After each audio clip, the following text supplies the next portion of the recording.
Hi friends, வணக்கம் and welcome back to ரிகாஸ்டேட். நாம் இன்னைக்கு ஒரு அழகான table top decorative glitter flower எப்படி பண்ணுறதுன்னு தான் பார்க்க போகிறோம். இப்போ வாங்க எப்படி பண்ணுறதுன்னு பார்க்கலாம். அதுக்கு முன்னாடி நீங்கள் இந்த சேனலை சப்ஸ்கிரைப் பண்ணலைன்னா சப்ஸ்கிரைப் பண்ணிக்கோங்க. அதோட அந்த பெல் ஐக்கானையும் ப்ரெஸ் பண்ணிக்கோங்க. அப்போ தான் நான் போடுற வீடியோஸ் நோட்டிஃபிகேஷன் உங்களுக்கு உடனே வரும். இது ஒரு சிம்பிளான ஃப்ளவர் தான், ஈஸியாக பண்ணிடலாம். இப்போ ஃப்ளவர் சென்டர் எப்படி பண்ணுறதுன்னு பார்க்கலாம்.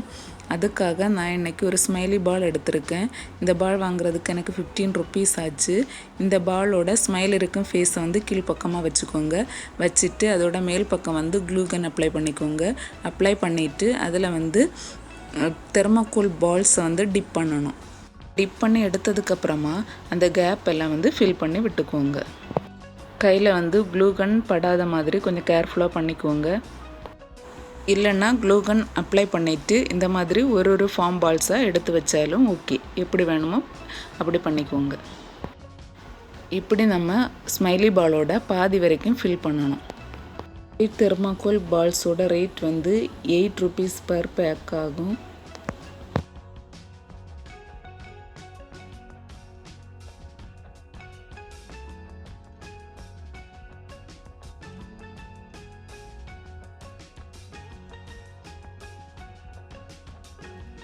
இப்படி ஹாஃப் ஆஃப் த பால் வந்து ஃபில் பண்ணதுக்கப்புறமா நம்ம இதை வந்து கலர் பண்ணணும்.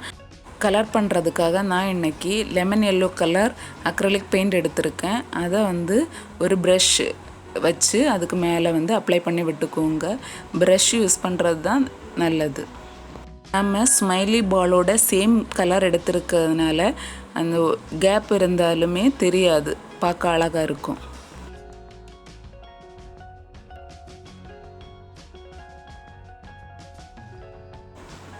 கலர் பண்ணி முடித்ததுக்கப்புறமா காய வச்சுக்கோங்க. இப்போ நம்ம பெட்டல்ஸ் எப்படி பண்ணுறதுன்னு பார்ப்போம். இந்த பெட்டல்ஸ் பண்ணுறதுக்காக நான் இன்றைக்கி கிளிட்டர் ஃபார்ம் ஷீட் தான் எடுத்திருக்கேன். இந்த கிளிட்டர் ஃபார்ம் ஷீட்டோட திக்னஸ் வந்து 2 mm. இந்த மாதிரி பேக்கில் கிடைக்கும். ஒரு பேக் வந்து 75 ருபீஸ். இப்போது இதை வந்து ஸ்க்ரீனில் மென்ஷன் பண்ணியிருக்க அளவில் கட் பண்ணி எடுத்துக்கோங்க. கட் பண்ணி எடுத்துகிட்டு அதை ரெண்டாக ஃபோல்ட் பண்ணிக்கோங்க. ஃபோல்ட் பண்ணிவிட்டு பெட்டலோட ஷேப்புக்கு கட் பண்ணி விட்டுக்கோங்க.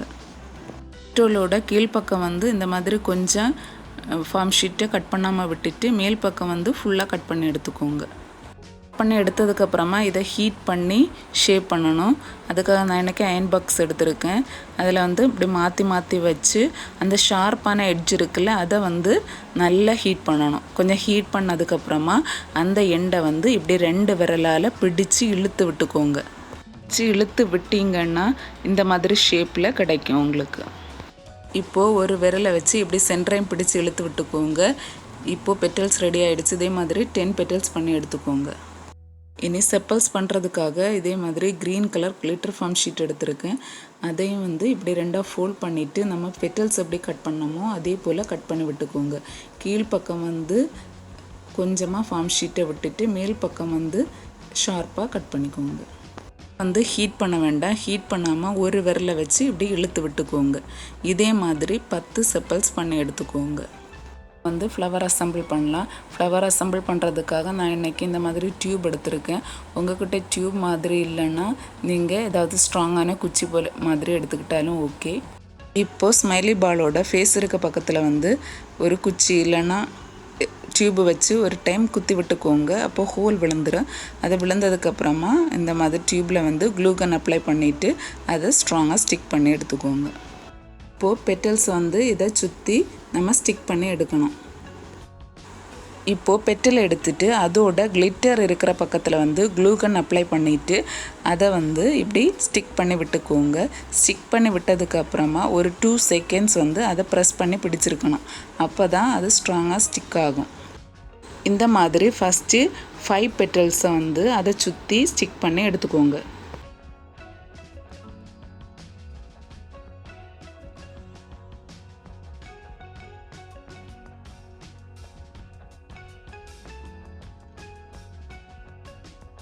இப்போது 6th பெட்டலை வந்து அந்த மாதிரி பெட்டல்ஸுக்கு இடையில வந்து ஸ்டிக் பண்ணணும். இதே போல் மீதி இருக்க அந்த 5 பெட்டல்ஸையும் ஸ்டிக் பண்ணி எடுத்துக்கோங்க.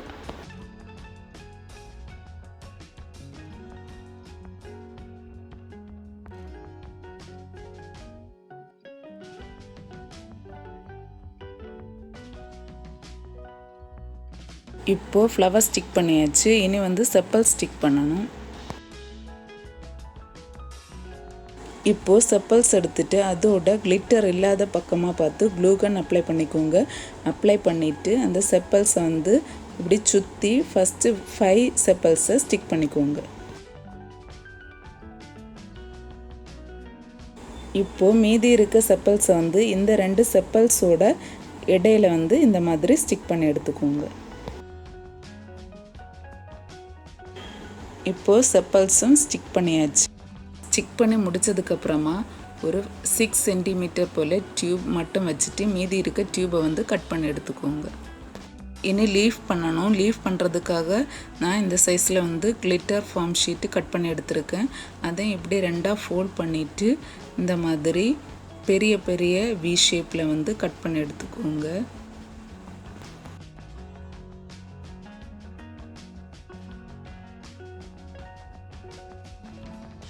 இப்போது ஃபஸ்ட் இருக்க வி வந்து கொஞ்சம் பெருசு மாதிரி இருந்துச்சு. ஸோ அதையும் 2ஆக ஃபோல்ட் பண்ணிவிட்டு அதை மட்டும் லைட்டாக கட் பண்ணி விட்டுருக்கேன். அப்போது கரெக்ட் ஷேப்பில் எல்லாம் கிடச்சிது. இப்போ இதோட சென்டரையும் வந்து இப்படி இழுத்து விட்டுக்கோங்க. இப்போது இதை திருப்பி வச்சுட்டு அதோட சென்டரில் வந்து இந்த மாதிரி க்ளூகன் அப்ளை பண்ணிக்கோங்க. க்ளூகன் அப்ளை பண்ணிவிட்டு இந்த மாதிரி ஒரு கம்பியை கொஞ்சம் ஸ்ட்ராங்கான கம்பி பார்த்து எடுத்துகிட்டு அதை சென்டரில் வச்சுக்கோங்க. வச்சுட்டு அதோட 2 சைடும் வந்து இந்த மாதிரி க்ளூகன் அப்ளை பண்ணிவிட்டு கொஞ்சமாக கிளிட்டர் ஃபார்ம் ஷீட்டு எடுத்து இந்த மாதிரி ஸ்டிக் பண்ணி எடுத்துக்கோங்க. க்ளூ கையில் படாத மாதிரி கொஞ்சம் கேர்ஃபுல்லாக பண்ணுங்கள். இப்போது வெளியே தெரிகிற மாதிரி இருக்க கிளிட்டர் ஃபார்ம் ஷீட்டையும் கட் பண்ணி எடுத்துக்கோங்க. இப்போது வெளியே தெரிகிற அந்த கம்பியில் வந்து கொஞ்சமாக க்ளூகன் அப்ளை பண்ணிவிட்டு ஃப்ளோரல் டேப் சுற்றி எடுத்துக்கலாம்.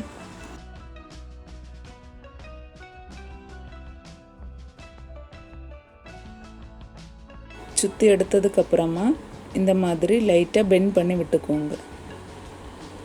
இனி பேஸ் பண்ணுறதுக்காக நான் இன்றைக்கி இந்த மாதிரி ஒரு பிளாஸ்டிக் டப்பா எடுத்திருக்கேன்.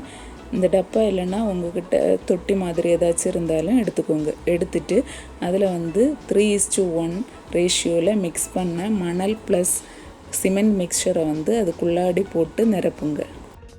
நிரப்பிட்டு இந்த மாதிரி தட்டி விட்டுக்கோங்க. தட்டி கொஞ்சம் சமப்படுத்தினதுக்கப்புறமா அதோட சென்டரில் வந்து 1/2 இன்ச் பிவிசி பைப் கொஞ்சமாக கட் பண்ணிவிட்டு அதை இப்படி சென்டரில் வச்சுக்கோங்க. இனி இதை காய வைக்கணும். சூரிய ஒளியில் 24 மணி நேரம் காய வச்சு எடுத்துக்கோங்க. காய்ஞ்சதுக்கப்புறமா அதை வந்து கலர் பண்ணணும்.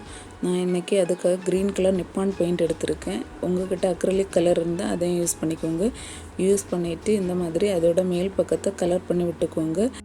நீங்கள் பெயிண்ட் தான் யூஸ் பண்ணுறீங்கன்னா அந்த டியூபையும் அதே மாதிரி கலர் பண்ணி விட்டுக்கோங்க. பெயிண்ட் இல்லாமல் அக்ரிலிக் கலர்னால் அந்த டியூபை வந்து கலர் பண்ண முடியாது. மேல் பக்கத்தை மட்டும் கலர் பண்ணி விட்டுக்கோங்க. பெயிண்ட் வாங்கினேன் ரொம்ப ரேட் ஆகும் அப்படின்னு எல்லாம் நினைக்காதீங்க. இது வந்து 37 ருபீஸ் தான் ஆச்சு. கலர் பண்ணி முடித்ததும் நம்ம எந்த பாக்ஸு யூஸ் பண்ணுறோமோ அதே பாக்ஸு சைஸில் வந்து கிளிட்டர் ஃபார்ம் ஷீட்டு இப்படி கட் பண்ணி ரவுண்டாக கட் பண்ணி எடுத்துக்கோங்க. ரவுண்டாக கட் பண்ணிவிட்டு அதோட சென்டரை இந்த மாதிரி கட் பண்ணி விட்டுக்கோங்க. கட் பண்ணி விட்டதுக்கப்புறமா அந்த ஹோலை வந்து இந்த பிவிசி பைப்புக்குள்ளாடி இன்சர்ட் பண்ணிவிட்டு இந்த மாதிரி க்ளூகன் வச்சு ஸ்டிக் பண்ணி விட்டுக்கோங்க. நம்ம கலர் எதுக்காக பண்ணோன்னா டைரெக்டாக அதில் ஸ்டிக் பண்ணால் இது ஸ்டிக் ஆகலை. அதுக்காக தான் கலர் பண்ணிவிட்டு அது மேலே இப்படி க்ளூகன் வச்சு ஸ்டிக் பண்ணி விட்டுக்கிறேன். இனி லீஃப் வைக்கணும். லீஃப் வைக்கிறதுக்காக நான் இந்த மாதிரி ஓல்டு ஷாப்பிங் பேக்கில் இருந்த டியூப் தான் எடுத்து யூஸ் பண்ணியிருக்கேன்.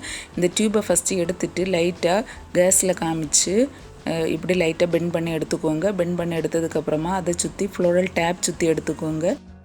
இப்போது ஒரு ஷார்ப்பு எட்ஜுள்ள ஒரு கம்பி எடுத்துட்டு அதை வந்து இந்த மாதிரி ஹீட் பண்ணிக்கோங்க. ஹீட் பண்ணிவிட்டு நம்ம லீஃப் வைக்க போகிற இடத்த வந்து ஃபஸ்ட்டு மென்ஷன் பண்ணி எடுத்துட்டு அந்த மென்ஷன் பண்ண இடத்துல வந்து இந்த மாதிரி ஹோல் போட்டு எடுத்துக்கோங்க.